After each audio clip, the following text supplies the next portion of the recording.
السلام علیکم ناظرین، پروگرام فیکٹ میٹرز کے ساتھ میں ہوں سزین جہان خان۔ وزیر اعظم شہباز شریف کی chief justice of Pakistan justice Yahya Afridi کے ساتھ ملاقات کے بعد پاکستان تحریک انصاف کی جانب سے عدلیہ پر ایک بار پھر تنقید کی گئی۔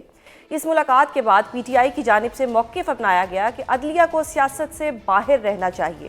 وزیر اعظم کی چیف جسٹس کے ساتھ ملاقات کے بعد پاکستان تحریک انصاف کے رہنما کیا کہتے ہیں، ملاحظہ فرمائیے۔ وزیر اعظم کی چیف جسٹس کے ساتھ ملاقات پر پی ٹی آئی عدلیہ پر تنقید کے نشتر برساتی نظر آئی، لیکن دوسری طرف آج بیرسٹر گوہر اور عمر ایوب سمیت پاکستان تحریک انصاف کے 5 رہنماؤں نے چیف جسٹس کے ساتھ ملاقات کی۔ یعنی ایک روز پہلے وزیر اعظم کی چیف جسٹس کے ساتھ ملاقات پر تنقید کرنے والی جماعت آج خود بھی چیف جسٹس کے پاس پہنچ گئی۔ چیف جسٹس کے ساتھ ملاقات کے بعد پی ٹی آئی کے رہنماؤں کا کیا کہنا تھا، ملاحظہ فرمائیے۔ وزیر اعظم عمران خان صاحب اور بشریٰ بی بی صاحبہ کے جو کیسز کی ڈیٹس ہیں وہ چینج ہو جاتی ہیں۔ وہاں پہ چیف جسٹس صاحب کو ہم نے اس چیز کا بھی باور کرایا، جو جیل مینول ہے اور قانون، اس کی دھجیاں جو ہیں وہ اڑائی جا رہی ہیں۔ آپ کی عدالت کے آرڈر کو آج کل کوئی عدالت کا آرڈر سمجھتا ہی نہیں ہے۔ انفورس ڈس اپیرنسز پہ ہم نے ان کے نوٹس میں گزار کروایا کہ ایک ساتھی پہ 100 کیسز ہے۔ ان 100 کیسز میں بیک وقت آپ کئی کورٹوں میں پیش نہیں ہو سکتے۔ جسٹس صاحب کے سامنے رکھی وہ یہ تھی کہ اس وقت ملک میں عملاً آئین اور قانون جو ہیں وہ ختم ہو چکے ہیں۔ دوسری جانب پاکستان تحریک انصاف کے سیکرٹری جنرل سلمان اکرم راجہ اور شیر افضل مروت کے درمیان بھی لفظی گولہ باری شدت اختیار کر چکی ہے۔ جماعت سے نکالے جانے پر شیر افضل مروت پر لگنے والے الزامات پر شیر افضل مروت نے سلمان اکرم راجہ کو مناظرے کا چیلنج دے دیا ہے۔ شیر افضل مروت کے اس چیلنج کے جواب میں سلمان اکرم راجہ کہتے ہیں کہ شیر افضل مروت نے سعودی حکومت کے حوالے سے متنازع بیانات دیے۔ مذاکراتی عمل کے دوران بھی شیر افضل مروت کی جانب سے متنازع بیانات کا سلسلہ جاری رہا۔ شیر افضل مروت کو نکالنے کی وجہ آپ کے ساتھ اختلاف ہے؟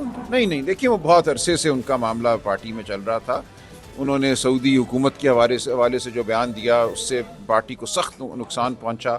اسی طرح میرے حوالے سے انہوں نے کچھ گفتگو کی، ایک مذاکراتی عمل تھا، انہوں نے مذاکراتی عمل پہ کمنٹ کیا۔ یہ تمام معاملات ہیں جو عمران خان صاحب کے سامنے تھے۔ دیکھیے، کوئی بھی پارٹی سے بڑا نہیں ہے۔ اگر کوئی یہ سمجھتا ہے کہ میں کراؤڈ پولر ہوں، پارٹی کو میں چلا سکتا ہوں، تو یہ اس کی سخت بھول ہے۔ ایک طرف تو پی ٹی آئی کی اندرونی لڑائیاں بڑھتی چلی جا رہی ہیں، تو دوسری جانب بانی پی ٹی آئی کی رہائی کے لیے کی گئی حکومت کی مبینہ آفر کے حوالے سے حکومت اور پی ٹی آئی کے درمیان تضاد ابھی تک برقرار ہے۔ وزیر اعلیٰ پنجاب مریم نواز کہتی ہیں کہ حکومت مدت پوری کرے گی۔ بانی پی ٹی آئی منت سماجت کر رہے ہیں۔ ہر جگہ سے اچھی خبریں آ رہی ہیں سوائے ایک جگہ سے، اور وہ اڈیالہ جیل ہے۔ وہاں سے صرف خط پہ خط آ رہے ہیں، منتیں ہو رہی ہیں کہ اللہ کے واسطے مجھے بچا لو۔ اس پر سربراہ سنی اتحاد کونسل صاحبزادہ حامد رضا اور پی ٹی آئی کے رہنما رؤف حسن کہتے ہیں کہ بانی پی ٹی آئی منت سماجت کرنے والے نہیں، منت سماجت تو حکومت کر رہی ہے۔ پاکستان تحریک انصاف کی جانب سے کیے جانے والے دعووں کو رانا ثناء اللہ نے کیٹاگوریکلی مسترد کرتے ہوئے کہا ہے کہ حکومت کی جانب سے تو بانی پی ٹی آئی کو کوئی آفر نہیں دی گئی، ان کو جس نے آفر دی ہے اس کا نام تو بتائیں۔ ناظرین، پاکستان تحریک انصاف اپنے مطالبات منوانے کے لیے ایک بار پھر سڑکوں پر آنے کا فیصلہ کر چکی ہے۔ پارٹی کی جانب سے عید کے بعد احتجاج کا اعلان کر دیا گیا ہے۔ پی ٹی آئی کے اس اعلان کے بعد سابق وزیر اعظم میاں نواز شریف ایک بار پھر ملکی سیاست میں متحرک نظر آ رہے ہیں۔ ان کا کہنا ہے کہ ملک اپنے پاؤں پر کھڑا ہو رہا ہے، اب لانگ مارچ، دھرنوں اور پرتشدد احتجاج کی اجازت نہیں دی جائے گی۔ پی ٹی آئی پر تنقید کرتے ہوئے وہ کہتے ہیں کہ ایک گروہ سنجیدہ مذاکرات اور سیاسی افہام و تفہیم کی صلاحیت ہی نہیں رکھتا۔ پاکستان تحریک انصاف عید کے بعد سڑکوں پر آنے کو تیار ہے۔ حکومت کی جانب سے واضح کر دیا گیا ہے کہ احتجاج کی اجازت نہیں دی جائے گی۔ ایسے میں کیا ہونے جا رہا ہے ملکی سیاست کا مستقبل؟ مدت پوری کرنے کے حکومتی دعوے درست ثابت ہوں گے یا پی ٹی آئی احتجاج کرنے میں کامیاب ہوگی؟ اس سب پر بات کرنے کے لیے ہمارے ساتھ موجود ہے پاکستان تحریک انصاف کے رہنما اور وکیل بانی P T I Faisal Chaudhry صاحب۔ سر، بہت شکریہ پروگرام میں اپنا قیمتی وقت دینے کے لیے۔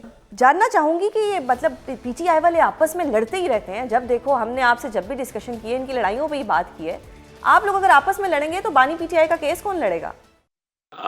بڑی بڑی پارٹیوں میں لڑائیاں ہوتی رہتی ہیں، میرے بھی 3 بچے ہیں، وہ ہمیشہ لڑتے رہتے ہیں، لیکن اس سے فرق نہیں پڑتا۔ صحیح، وہ رونق شونق لگی رہتی ہے، آخر میں جو میاں بیوی فیصلہ کرتے ہیں ہوتا تو وہی ہے۔ تو سر اب آپ کی پارٹی میں میاں بیوی کون ہے، کون فیصلہ کرے گا کہ ان کی لڑائیاں کب سالو ہوں گی؟ دیکھیں، عمران خان صاحب ہی ہیں نا بڑے ہمارے گھر کے، تو مسئلہ لڑائیوں کا نہیں ہوتا، یہ مختلف لڑائیاں تو سوزین دیکھیں باقی پارٹیوں میں بھی ہوتے ہیں، ہمارے اوپر ذرا نظر کرم خاص ہے. ابھی پیپلز پارٹی میں بلوچستان میں ان کے سینئر منسٹر اور وزیر اعلیٰ کی جھگڑا ہوا ہے اور عدم اعتماد تک بات گئی ہے، اس پہ کوئی بات نہیں کرتا. نون لیگ میں شاید سر وہ مہتاب چھپانے میں عباسی، کامیاب ہو جاتے ہیں نا، شاہد آپ لوگوں کی تو خاقان. ہر چیز سوشل میڈیا پہ آ جاتی ہے. ہم ذرا کیونکہ اتنے کیئرفل نہیں ہے نا اچھا. ہم، کیونکہ زیادہ آزادانہ ماحول میں، اور بڑی پارٹی ہے، بڑی پارٹی میں چھوٹی چھوٹی باتیں ہوتی رہتی ہیں، تو ٹھیک کوئی ہو اتنی گیا. بڑی کی بات نہیں ہے. عمران خان کی ذات کے اوپر سارے مرتکز ہیں، ایک وہی جو ہے سب کو اکٹھا رکھنے کا باعث ہے. اور ظاہر ہے کیونکہ جیل کے اندر ہیں تو مینجمنٹ میں تھوڑی سی کمزوری تو ہے، لوگ صحیح ایک دوسرے کی بات نہیں مانتے ہیں، تو صحیح. ماننی چاہیے اور ڈسپلن میں رہنا چاہیے. اور اس چیز اور خاص کر اس موقع کے اوپر میں تو سب سے اپیل کرتا رہتا ہوں کہ یہ موقع جو ہے یہ اپنے لڑائیاں لانے کا نہیں ہے. ایک فوکس ہونا چاہیے عمران خان صاحب کو کیسے باہر لے کے آنا ہے، ان کی ذات جو ہے وہ فوکس ہونی چاہیے. باقی صحیح. چیزیں جب وہ باہر آئیں گے تو پالیٹکس ہوگی. ابھی کون سی پالیٹکس ہو رہی ٹھیک ہو گیا سر. ہے؟ ابھی ابھی تو ساری پی ٹی پیٹی آئی کا ہی پالیٹکس ہے. ایک، اگر میں آپ سے گلا کروں کہ ایک طرف تو آپ لوگ خط لکھتے ہیں چیف آف آرمی سٹاف کو، پھر وہ چیف آف آرمی سٹاف دیار غیر میں جاتے ہیں اور وہاں پہ جا کے آپ کی ہی جماعت ان کے خلاف جو ہے احتجاج کرتی ہے. یہ کوئی ہم دنیا پہ اچھا امپریشن تو نہیں دے رہے. یو کے کی جو گورنمنٹ ہوگی یا اوور آل کسی اور ملک کی وہ ہوگی، وہ کیا سوچے گی ہمارے بارے میں کہ ان کو اپنے چیف آف آرمی سٹاف پہ ہی اعتبار نہیں، دوسری طرف ہم ان کو خط بھی لکھ دیتے ہیں. یقین رکھیے سوزین، ہمارے بارے میں کوئی اتنا فکر مند نہیں ہے کہ وہ کیا لیکن سر سوچیں اس گے، کو کوئی نون کچھ لیگ نے نہیں آپ کے سوچتا. اگینسٹ یوز کیا ہے، دوسری انہوں نے اس بات چیز یہ کو کہ بڑا اگر یوز کیا ہے. نہیں، نون لیگ کا تو obviously ایک سیاسی مخالف ہے نا، ان کے پاس تو اور کارکردگی تو ہے نہیں، وہ تو 9 مئی کو پیٹتے رہتے ہیں. پھر یہ بات کہ دیکھیں، جب آپ اپنے ملک میں احتجاج کی اجازت نہیں دیں گے اور صدائے احتجاج کو بلند کرنا آپ اس کو ٹیررائز ایکشن قرار دے دیں گے، تو پھر اس کا ریئیکشن تو باہر سے آئے گا. ٹھیک ہے. معذرت چاہتا ہوں. تو یہ احتجاج ہونا کوئی بری بات نہیں ہے. احتجاج میں اگر رویہ بہتر نہ ہو، وہ ایک علیحدہ چیز ہے، وہ اس کا میں مخالف ہوں. سیاسی احتجاج یا صدائے احتجاج بلند کرنا یا اپنے ڈفرینسز کو ہائی لائٹ کرنا، وہ کوئی ایسی بری بات نہیں ہے. وہ دنیا بھر میں جس ملک کی آپ نام لیتے ہیں، ویسٹ کی ڈیموکریسی جو ہے، اس میں تو ان کے بادشاہوں میں، فوج ٹھیک ہے میں، سر. ان کی اب جو آپ عید کے اپنے بعد وزراء احتجاج کے کرنے خلاف جا رہے ہوتی ہیں، رہتی اس ہے. کی کوئی اسٹریٹجی ہے یا اس دفعہ کوئی پلان اے پلان بی ہے، یا یہ پھر وہی 26 نومبر کی طرح عوام جو ہے وہ سڑکوں پہ ہوگی اور لیڈر نہیں ہوں گے؟ دیکھیں، احتجاج نہیں، ہم عید کے بعد تحریک چلانے جا رہے ہیں اور اور ہم اس آپ کو کے لگتا ہے لیے کہ ابھی حکومت آپ کو جو تحریک اپوزیشن چلانے دے جماعتیں، گی؟ اس کے لیے سیاسی ماحول بنانا ضروری ہے جس میں ہم اپوزیشن الائنس کی طرف جانا چاہ رہے ہیں. اور گرینڈ اپوزیشن الائنس جو ہے وہ بنانا چاہ رہے ہیں. اگر وہ بن جاتا ہے تو پھر تو ہمارا کام آسان ہو جائے گا، اور پھر ہم تمام جماعتوں کو بیر منیمم کنسنسس کے اوپر لانا چاہ رہے ہیں، ایک نیشنل ایجنڈا کے اوپر لا کے بات کرنا چاہ رہے ہیں. اور یہی ایک چیز ہے جس کو ہم آگے بڑھانا چاہتے ہیں کہ پاکستان کا میں ڈیموکریسی کا ریوائول ہو، رول آف لا کی جو ہے بات ہے، اس کے بعد ہیومن رائٹ وائلیشنز جو ہیں وہ سٹاپ ہوں اور عدلیہ آزاد ہو، اور اس کے بعد آزاد میڈیا ہو. آپ کے اوپر مین اسٹریم میڈیا گیگ ہے، اس کے بعد اب سوشل میڈیا کے اوپر لانے ٹھیک. کے لیے پیکا لے صحیح. آئے ہیں. تو یہ سر چیزیں جو ہیں ان آپ کی کے جماعت کے خلاف لوگ ہی کہتے ہیں کہ خان صاحب کو آفر ہوئی تھی، لیکن حکومت کہتی ہے کہ کوئی آفر نہیں ہوئی تھی. اگر آفر ہوئی تھی تو نام بتا دیں. تو آپ ذرا نام بتا دیں کہ انہوں نے آفر کرائی تھی. نہیں، آفر تو علی امین کے تھرو آئی تھی، اور ظاہر ہے جن سے ان کی ملاقات تھی ان کی ٹیسٹ اپروول سے آفر آئی تھی. بنی گال 2-3 دفعہ آئی ہیں. ٹھیک ہے. اٹک میں ان سے کو ڈائریکٹلی انڈائریکٹلی اپروچ کیا گیا کہ آپ باہر چلے جائیں. اٹک میں ان کو یہ انڈائریکٹلی ڈائریکٹلی اپروچ کیا گیا کہ آپ باہر چلے جائیں صحیح اور ملک سے باہر اور خاموش بیٹھیں. اور صحیح. یہاں پہ کہا گیا کہ آپ کو بنی گالہ شفٹ کرتے ہیں. تو ٹھیک ہے. عمران خان نے دونوں دفعہ انکار کر دیا. انہوں نے کہا کہ میں کوئی ایسی بات نہیں کرتا ہوں جو کہ خلاف قانون ہو، میں اپنا حق مانگتا ہوں اور حق مانگنا جرم نہیں ہے. اور صحیح. عمران خان صاحب کا یہ سٹانس ہے. اور یہ جو معاملات آئے ہیں، اس جہاں سے آنے ہوتے ہیں وہیں سے آتے ہیں. اس حکومت کو یہ بھی تو یہ بھی نہیں پتا کہ جیل کے دروازے کون کس وقت کھولتا ہے, اتوار والے دن ملاقاتیں کون کرتا ہے. تو سر وہ تو وہی اس تو ہم کی تو جاننا آپ چاہ رہے ہیں نے نا, عوام جو جاننا چاہ رہی ہے کہ یہ سب کون کرتا ہے اور آپ لوگ نام بھی نہیں بتا رہے. سوزین, آپ کو پتہ ہے کہ نام بتانے کے بعد نہ آپ کا پروگرام جاری رہے گا نہ میں رہوں گا, تو بہتر ہے اس ٹھیک ہو گیا راستے سر, پہ نہیں چلیں. میں صحیح نے ہو روز گیا سر, اڈیالہ بھی جانا ہوتا ہے. ٹھیک ہو گیا سر. سر اب آپ بھی جانتے ہیں کہ ہمارے جو ہمارے چیف جسٹس کا ایشو بنا ہوا ہے کہ ہمارے اس وقت قائم مقام چیف جسٹس ہیں, اسلام آباد ہائی کورٹ کے ججز نے ایک پٹیشن بھی کر دی ہے سپریم کورٹ آف پاکستان میں. کس طرح سے دیکھ رہے ہیں آپ کہ یہ کیا ہو رہا ہے کہ انصاف دینے والے انصاف مانگ رہے ہیں, اور یہ سب کیوں ہو رہا ہے؟ اس کی وجہ یہ ہے کہ 26ویں آئینی ترمیم کے بعد آپ دیکھیے کہ عدلیہ کی آزادی جو ہے وہ کمپرومائز کر دی گئی ہے. وہ اب عدلیہ آزاد نہیں ہے, ایگزیکٹو کے تابع ہے, اور ٹرائکوٹمی آف پاور کا جو پرنسپل ہے, جو اصول ہے, وہ ختم ہو گیا ہے. اور اس وقت ایک ہی جو لم ہے اسٹیٹ کا, یعنی انتظامیہ جو ہے ایگزیکٹو, وہ حاوی نظر آتی ہے. پارلیمنٹ کی وقت نہیں ہے, سیاسی جماعتوں کی اور سیاسی عمل کی وقت نہیں ہے. مولانا فضل الرحمان صاحب بھی یہ بات کہتے ہیں, چکزئی صاحب بھی یہ بات کہتے ہیں, شاہد خاقان صاحب بھی یہ بات کہتے ہیں, پی ٹی آئی تو یہ بات کہتی آئی ہے. تو اس وقت جو ہے وہ سیاسی نظام بے وقت ہے, اور اسی طرح سے عدالتی نظام بھی بے وقت ہے. اور عدالت کے لوگ جو ہیں, آپ بالکل درست کہہ رہی ہیں کہ اگر خود انصاف کی تلاش میں مارے مارے پھریں گے, as we lawyers always use this term, کہ running from pillar to the post اگر ججز کریں گے تو پھر کیا پیچھے بچ جائے گا. تو پھر آپ کا اور میرا بالکل سر, کل چیف جسٹس صاحب سے, کل تو نہیں, وزیر اعظم صاحب کی بھی ملاقات ہوئی جس پہ آپ کی پارٹی نے بہت تنقید کی, لیکن آج آپ کے اپنے لوگ بھی ان سے جا کے ملے. تو کیا یہ تنقید صرف اس لیے تھی کہ وزیر اعظم کیوں ملے ہیں؟ آج اگر آپ ملے ہیں تو سب جسٹیفائی ہو گئے.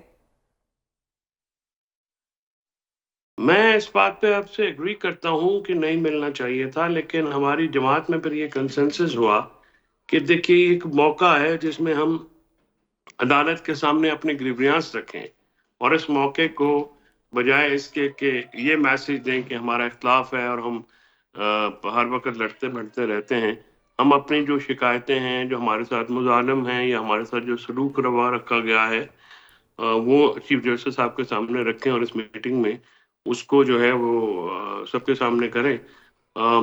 میں خود آپ کی اس بات سے اگری کرتا ہوں کہ چیف جسٹس صاحب کو سیاستدانوں سے ملنے سے اعتراض کرنا چاہیے.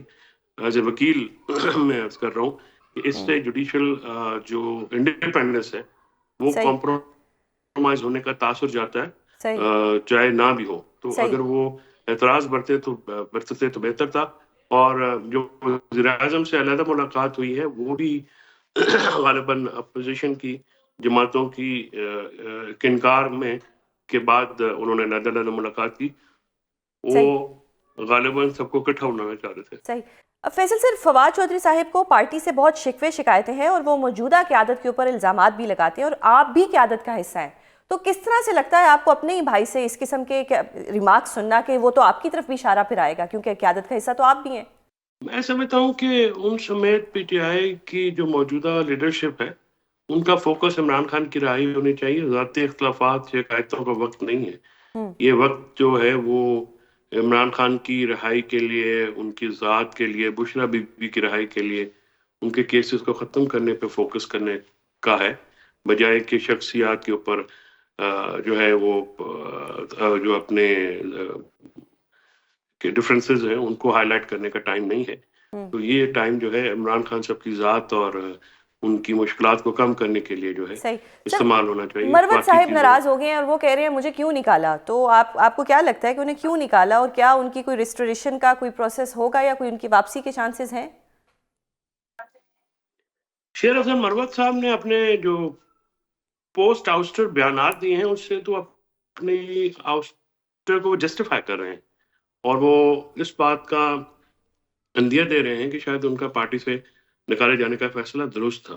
جو باتیں وہ کر رہے ہیں وہ ایک تو حقائق کے منافی ہیں, ریکارڈ کے مطابق نہیں ہیں. دوسرا ان کا منہ سر پیر نہیں ہے, وہ جس پہ چاہے الزام لگا دیتے ہیں, جس پہ چاہے وہ